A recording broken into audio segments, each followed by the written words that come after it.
तो गाइस कैसे हैं आप सब लोग। गॉड स्लेयर के एपिसोड 04 के साथ हाजिर हूँ। तो लगातार दीवार के साथ भटका कर मारता है। जैसे वो उसको पकड़ लेता है तो बैंडेड बॉस को भी पता चल जाता है कि वो हार चुका है। आगे से माफी की भीख मांगना शुरू करता है और उससे कहता है प्लीज मुझे जाने दो, मैं तुमसे माफी की भीख मांगता हूँ। तो मुझे यहाँ से जाने दोगे तो ये सब कुछ तुम्हारा हो सकता है, मेरी बॉस की पोजीशन भी तुम्हारी हो जाएगी, ये हाइड आउट भी तुम रख सकते हो। जबकि हमारा लूली बॉस का गुस्सा हो जाता है और उसे कहता है अपनी बकवास बंद करो, क्या तुम्हें लगता है कि तुम्हारे जैसे इंसान को भी कोई जिंदा रहने का हक है? तुम सभी लोग इंसानियत के खत्म होने के बाद इंसानियत के नाम पर दबा हो। अरे जैसे कीड़े मकोड़ों को जिंदा रहने का कोई भी हक नहीं है जो कि बहुत घटिया और बदबूदार है, इसलिए तुम्हें सिर्फ मौत मिलेगी। बैंडेड बॉस और भी ज्यादा रोना शुरू कर देता है और उसे कहता है बिग ब्रदर प्लीज मुझे माफ कर दो, मैं तुमसे कह रहा हूँ कि दोबारा ऐसा बिल्कुल भी नहीं होगा, मैं दोबारा कभी भी ऐसा करने की सोचूंगा भी नहीं, इसलिए मुझे आज जाने दो। लूली उसे कहता है नहीं, आज तुम्हें बिल्कुल भी नहीं छोड़ा जा सकता क्योंकि तुम्हारे क्राइम्स बहुत ज्यादा हैं और इस क्राइम्स के नतीजे में तुम्हें यहाँ पर सिर्फ और सिर्फ एक ही चीज मुझसे मिल सकती है, वो माफी नहीं है। साथ ही अपने पंच को रेडी करता है और उसके पेट में एक जबरदस्त पंच मारता है। तो हमारा लूली उसे सिर्फ एक ही पंच मारता है और लूली के सिर्फ एक ही पंच के साथ वो बैंडेड बॉस वहीं पर गिर जाता है और गिरते साथ ही वो वहीं पर मर जाता है। तो बॉस के मरते के साथ ही हमारे लूली के पास विंडो ओपन होती है और उसे कहा जाता है कि तुमने आज जो कुछ भी किया है उसमें कोई भी टैबू नहीं था, यानी कि तुमने कोई बुरा काम नहीं किया बल्कि तुमने ठीक किया है।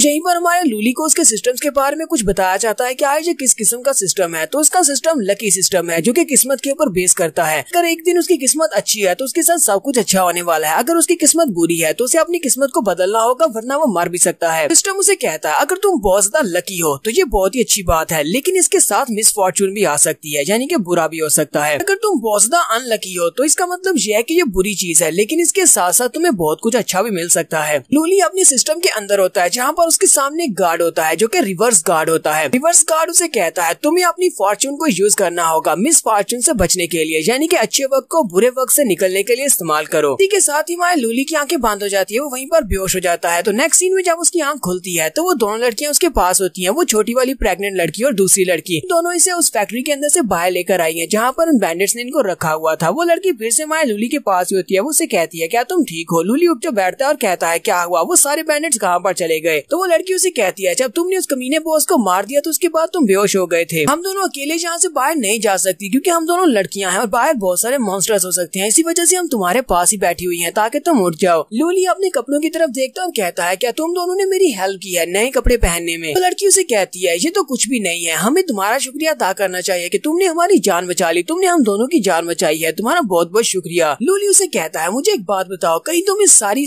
तो लूली उस लड़की से कहता है वहाँ पर तुम्हारे साथ जो तीसरी लड़की थी वो मारी गई, इस सब का इल्जाम तुम मेरे ऊपर तो नहीं डालोगी? वो उसे कहती है नहीं, तुम्हारे ऊपर इस बात का इल्जाम क्यों डालेंगे? लूली उसे कहता है हो सकता है कि तुम इस बारे में सोच रही हो कि काश मैं वहाँ पर पहले उठकर खड़ा हो जाता और उन बैंडेट्स के साथ फाइट करता तो शायद तुम्हारी तीसरी दोस्त भी तुम्हारे साथ होती, तुम तीनों जिंदा होती। तो वो लड़की उसे कहती है ये सारा तो किस्मत का खेल है, हम लोग तुम्हारे ऊपर इसका ब्लेम कैसे डाल सकते हैं? तुम तो हमें जानते भी नहीं हो, हम लोग कम्प्लीटली स्ट्रेंजर्स हैं, लेकिन फिर भी तुमने हम दोनों की जान बचाई, बल्कि हम तीनों के लिए वहाँ पर तुमने फाइट की, हमारे लिए इतना ही काफी है। अगर इतना सब कुछ होने के बावजूद भी हम तुम्हारे ऊपर इल्जाम लगाएंगे कि तुमने हमारी दोस्त की जान नहीं बचाई तो फिर हम लोग तो बहुत ज्यादा अनग्रेटफुल हुए, हम तो तुम्हारा शुक्रिया भी अदा नहीं कर रहे अपनी जान बचाने पर। फिर साथ ही वो लूली से कहती है मुझे एक बात बताओ, तुम इतने ज्यादा स्ट्रॉन्ग कैसे हो सकते हो? तुम तो एक नॉर्मल इंसान से ज्यादा स्ट्रॉन्ग हो, कहीं तुम उन लोगों में से तो नहीं हो जिनके बारे में कहा जाता है कि वो अवेकनर्स हैं, जिनके पास सुपर पावर्स होती हैं? लूली उसे कहता है अवेकनर्स के बारे में तो मैंने भी सुना है, आज से पहले मुझे भी इस बारे में नहीं पता था। तो यहीं पर लूली अपनी मेमोरीज में दिखाई जाने वाले रिवर्स गार्ड की पिक्चर को याद करता है और कहता है पता नहीं शायद ये अवेकनर्स वाली पावर है। वो अपने पास सिस्टम को ओपन करता है, यानी कि अपने आप उसके पास सिस्टम ओपन हो जाता है, वो विंडो ओपन होती है। लूली के पास उसकी जो होम स्क्रीन ओपन होती है वो बहुत ज्यादा सिंपल होती है, जिसके ऊपर लिखा होता है लक या फिर अनलक, क्योंकि इसका मेन सिस्टम जो है वो बेस करता है लक और अनलकी पर। लूली अपने सिस्टम की तरफ देख रहा होता है जबकि वो लड़की उसे कहती है तुम्हें अचानक क्या हो गया, तुम किस तरफ घूर कर देख रहे हो? लूली कहता है क्या तुम इस विंडो को देख पा रही हो? वो उसे कहती है नहीं, मुझे तो यहाँ पर कोई भी सिस्टम विंडो दिखाई नहीं दे रही। लूली कहता है तो इसका मतलब ये वाली शाइनी चीज सिर्फ और सिर्फ मुझे दिखाई दे रही है। उसके सिस्टम में उसके पहला स्किल जो होता है वो अनलॉक होता है। लूली कहता है तो यहाँ पर मेरा पहला स्किल अनलॉक है, लगता है कि मैं सिर्फ और सिर्फ इसी को यूज कर सकता हूँ, बाकी की सभी की लाइट्स ऑफ हैं। लूली जब सिस्टम के ऊपर टच करता है तो उसे साथ में डिस्क्रिप्शन भी बताई जाती है कि कैसे तुम इस स्किल को यूज करना है। लूली ये देखकर और भी हैरान होता है और कहता है ये सिस्टम तो बिल्कुल गेम विंडोज की तरह है, गेम्स के अंदर भी बिल्कुल ऐसे ही होता है, जब किसी सिस्टम पर टच किया जाता है तो हमें उसकी डिस्क्रिप्शन बताई जाती है। वो बाकी के गुआ वर्ड्स को ओपन करने की कोशिश करता है जो वहाँ पर सिस्टम में लिखे होते हैं, लेकिन वो ओपन नहीं होते। साथ ही वो सेंटर में जो लक लिखा होता है वो उसके ऊपर टच करता है तो सिस्टम घूमने के बाद उसे बताता है कि आज की तुम्हारी किस्मत लकी है। साथ में उस सिस्टम के नीचे उसे दिन भी बताए जा रहे होते हैं कि उसने अब क्योंकि नया साइन अप किया है पूरे 30 दिन तक अगर वो इस लकी सिस्टम में साइन अप रहता है तो इसे इसका रिवार्ड भी मिलेगा। उसने 30 में से एक दिन को पूरा कर लिया है। लूली कहता है ये तो वाकई में गेम सिस्टम की तरह ही है जहाँ पर सेंटर में एक व्हील लगा हुआ है जो कि मेरी किस्मत बताएगा कि मैं लकी हूँ या फिर अनलकी हूँ, यानी ये काम भी करता है या नहीं काम करता। लेकिन इतना है कि ये सिर्फ और सिर्फ मुझे दिखाई दे रहा है और किसी को भी दिखाई नहीं दे रहा। लेकिन यहाँ पर 30 दिन पूरे होने के बाद जो मुझे रिवार्ड मिलने वाला है उसको रिडीम करने के लिए मुझे $6 चाहिए, लेकिन यहाँ पर तो कोई भी ऑप्शन नहीं है कि मैं इसके अंदर डॉलर्स को ऐड कैसे करूंगा। आखिर मैं अपने रिवार्ड को निकालूंगा कैसे। लूली फिलहाल के लिए अभी इससे इसी तरह समझ रहा है। वो कहता है शायद मैं एक वेकनर बना हूँ, इसी वजह से मुझे जिस विंडोज दिखाई दे रही है हो सकता है कि सभी वेकनर्स को इस तरह की विंडोज दिखाई देती हूँ। इंसानों को इन वेकिंग पावर्स के बारे में ज्यादा कुछ नहीं पता। लूली कहता है तो यहाँ पर जो पहला स्किल लिखा हुआ है उसको तो मैंने वहाँ पर यूज किया था उस बैनेट बॉस के खिलाफ। मैंने उसके चेहरे के ऊपर एक शॉट लगाई थी अपने ब्लड ड्रॉप की ब्लड की को यूज करते हुए, तो इसका मतलब ये सिस्टम ठीक काम कर रहा है। मुझे बताया कि 30 दिन के बाद मुझे रिवार्ड मिलेगा, तो हो सकता है कि मुझे रिवार्ड नहीं होता। अगर दुनिया की तबाही नहीं होती तो आज मेरी शादी हो चुकी होती और मैं अपने हस्बैंड के साथ बहुत ज्यादा खुश होती। अब तुम्हें पता है कि जिस दिन तबाही शुरू हुई थी उसी दिन मेरी शादी होने वाली थी। मैं अपने हस्बैंड के साथ बहुत ज्यादा खुश थी। हम दोनों एक ही चर्च में जमा थे और वहाँ पर हमारी शादी होने ही वाली थी। इस वक्त कुछ मॉन्स्टर्स ने आकर मेरे हस्बैंड को मार डाला। लेकिन अब इस बात का इल्जाम मैं किस पर लगा सकती हूँ? ये सब कुछ तो इस एपोकलिप्स की वजह से हुआ है कि इस इंसानों की तबाही की वजह से। जब दुनिया तबाह हो गई बहुत सारे लोग मारे गए और मेरा होने वाला हस्बैंड भी उसमें मारा गया। मैं जिंदा रहना चाहती हूँ लेकिन मैं यहाँ पर जिंदा रहकर करूंगी क्या? यहाँ पर बहुत ही बुरे बैंडिट्स हैं जो कि हमारा फायदा उठाते हैं और बहुत सारे ऐसे लोग हैं जो कि जीने के लिए दूसरे लोगों को मार डालते हैं। आज यहाँ पर जिंदा हूँ, मुझे कल का नहीं पता कि कल मेरे साथ क्या होगा। तो इसीलिए मुझे लगता है कि जिस दिन हम लोग जिंदा हैं उस दिन हमें अपनी जिंदगी को पूरी तरह से एंजॉय कर लेना चाहिए। मुझे तुम्हारी ये बात बिल्कुल भी सही नहीं लगती। तुम्हें लगता है कि इंसानियत खत्म हो चुकी है। के बाद बहुत सारे इंसान बुरे बन चुके हैं, हर जगह पर मॉन्स्टर्स फैले हुए हैं, लेकिन इसका मतलब ये नहीं है कि इंसानों को इसी तरह जिंदा रहना चाहिए। जहाँ तक कि बहुत सारे ऐसे बीस्ट हैं जब उनको भूख लगती है वो सिर्फ तभी शिकार करने के लिए जाते हैं, जबकि हम इंसान तो उन जानवरों से भी बहुत ज्यादा बुरे हैं। हम इंसान वैसे भी शिकार कर लेते हैं चाहे हमें भूख लगे या ना लगे। ठीक है, ये बैंडिट्स है, इन बैंडिट्स के पास रिसोर्सेज की कमी नहीं थी, लेकिन ये लड़कियों को उठाकर लाते और लोगों को यहाँ पर आकर बंदी बनाते और अपने डॉग्स को खिला देते। ये दूसरे इंसानों को सिर्फ इसीलिए टॉर्चर कर रहे थे क्योंकि इनके पास पावर थी। लूली यहाँ पर एक लंबा सा भाषण देता है। वो उस लड़की से कहता है हमें इस नई दुनिया में रहने के लिए कुछ रूल्स को फॉलो करना पड़ेगा। उसमें से पहला रूल ये है कि इंसान होने के नाते हम लोग कभी भी इन बैंडिट्स की तरह बहुत ज्यादा लोली क्रीचर्स नहीं बन सकते और कभी भी इतना ज्यादा नहीं गिर सकते कि किसी दूसरे इंसान को नुकसान पहुंचाएं। और दूसरा रूल ये है कि हम लोग अगर किसी के साथ कोई वादा करते हैं तो उस वादे को जरूर पूरा करना चाहिए। नंबर